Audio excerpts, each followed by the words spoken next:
আজকে শ্রমিক দিবস উপলক্ষে স্বামীকে রাতেই আমি অ্যালার্ট দিয়ে দিয়েছি, এই শোনো, কালকে কিন্তু আমাকে কোনো কাজের হুকুম দিতে পারবে না। কালকে শ্রমিক দিবস, আমিও কিন্তু ছোটোখাটো একজন শ্রমিক, তো আমাকে কিন্তু কোনো কাজের হুকুম দিতে পারবে না। স্বামীর সাথে সাথেই রাজি হয়ে গেল, বুঝলাম না।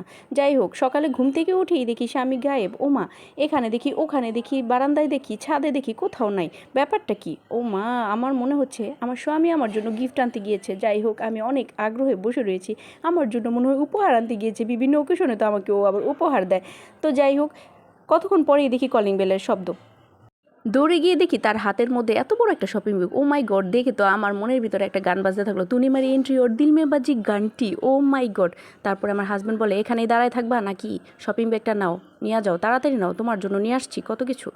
তারপরে আমি গিয়ে দেখি, মানে আমি শপিং ব্যাগটা নিয়ে আমি মনে মনে চিন্তা করছি আমার জন্য কি শাড়ি গয়না কি জানি নিয়ে আসছে।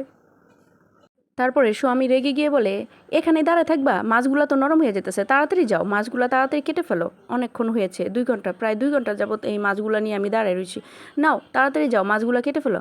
তখনই আমার মাথার মধ্যে কেন জানি একটা বাড়ি পড়লো। ও মাই গড, কী বললা তুমি এগুলা? আমি ভাবছি শাড়ি চুড়ি গয়না আমার জন্য কত কী নিয়ে আসছো, আর এই কি বলে, এটা কোনো কথা? আজকে শ্রমিক দিবস উপলক্ষে আমি একটু আরাম করতে চাইছিলাম, তাই জন্য আমার এই অবস্থা। আল্লাহ, আমি জানি না আপনাদের সাথে কি কি ঘটেছে, আমাকে অবশ্যই জানাবেন। আল্লাহ হাফিজ।